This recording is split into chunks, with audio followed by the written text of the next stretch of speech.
Hello, I'm Della Shea, and I am the country ambassador for the CDO magazine for Canada, and I'm also a member of the editorial board. And today I have the pleasure of speaking with Arlo Gilbert, who is the founding CEO of a company called Osano.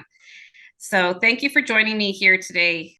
With the regulations that are starting to, well, not starting, but continuing to increase in terms of complexity and velocity around the globe. Certainly, we're seeing that in Canada.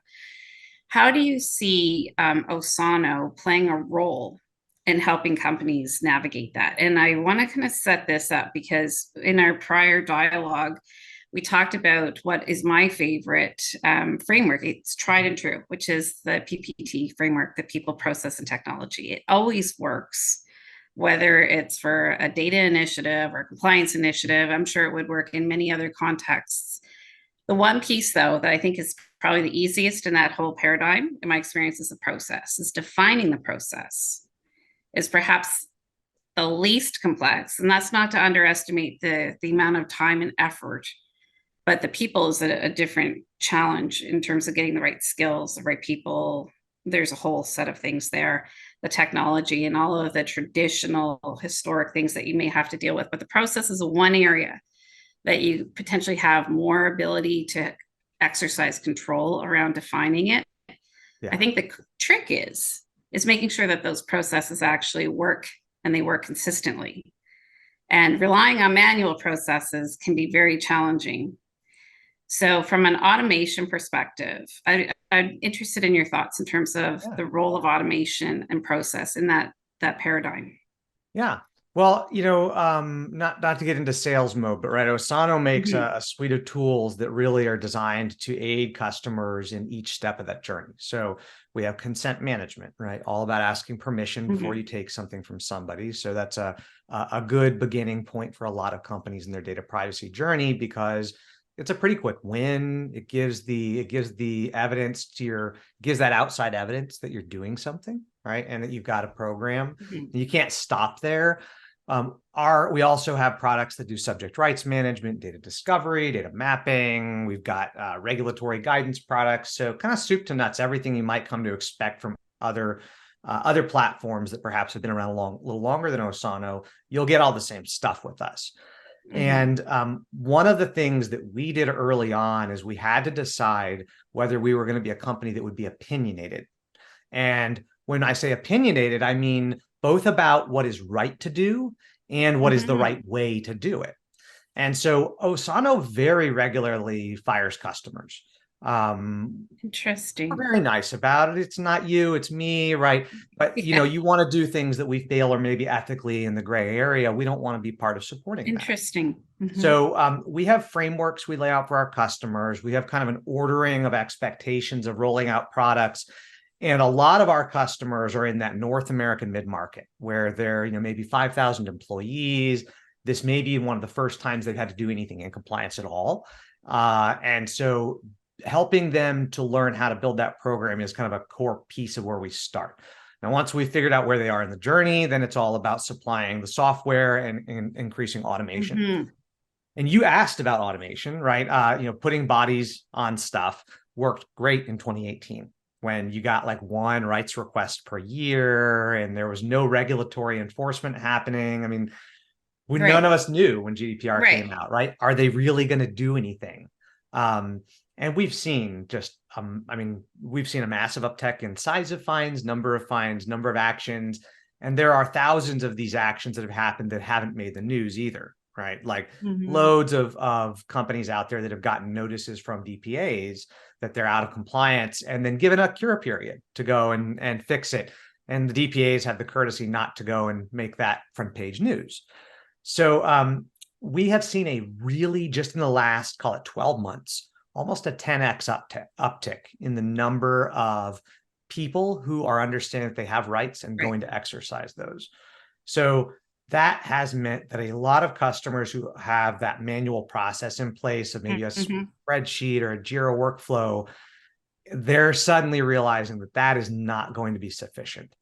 And so our technology is intended to really kind of augment through the journey, introduce a great deal of automation.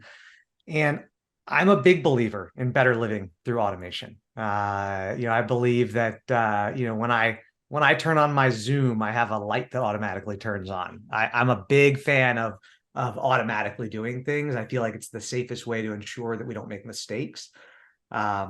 So huge fan of automation. Believe that our tools can aid companies in that automation, and believe that anybody who's doing it manually is probably wasting a lot of money and time on very skilled professionals who could be focused on much more interesting things than just searching through databases to find a person, or replying to a subject rights request that's got a very clear pattern that is a very clear deletion request. Yeah. I think you said it. I think the business case is there now. Like certainly 10 years ago, 20 years ago, it could be managed through a team, both from a volume and also just from a learning curve perspective, and really trying to understand how to deal with subject matter access rights and trying to deal with customers, as this thing has been really evolving really only for the past 30 plus years. And I think now it's going to become more and more complicated and complex. So certainly having roles of CDO and CPO throughout my career, the landscape has certainly changed with respect to the volume of requests, the volume of information that you have to manage. And you mentioned this earlier in the interview. It's not just within your one organization, but it's all of the partners, it's all of their partners and subcontractors, and it's just such a huge ecosystem. Yeah.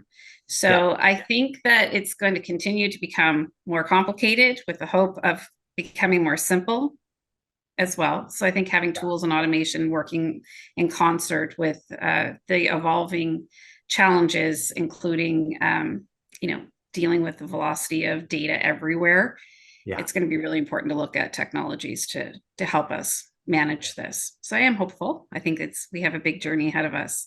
So I do want to leave you with one question, which is, and I know that you do work with industries and organizations. If you were to meet up with a CPO or a CDO that is embarking on a journey of trying to get their heads wrapped around what they need to do to achieve compliance with privacy laws, particularly with the new emerging laws, what advice would you give them?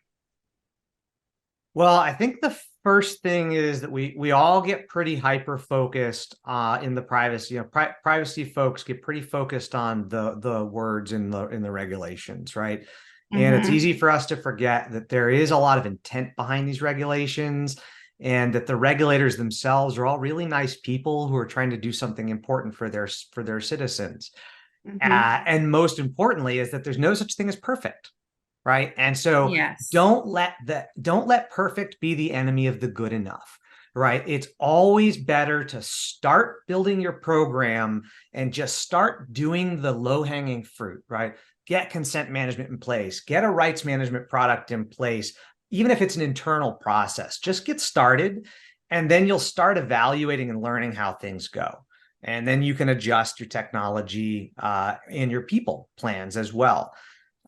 We're big fans of having outside consultants who you can lean on to aid you in making sure that you're staying abreast of the current best practices, because it's really hard internally to do that when you're trying to block and tackle and manage all of the day-to-day actions. It's also hard to then stay abreast of contemporary best practices. So, that is my advice. Don't let the perfect be the enemy of the good. Just start somewhere. Start with things that you feel like you can do that are easy wins, and really just like the SMART framework of goal setting, right? Simple, measurable, achievable, realistic, and they have a defined timeline.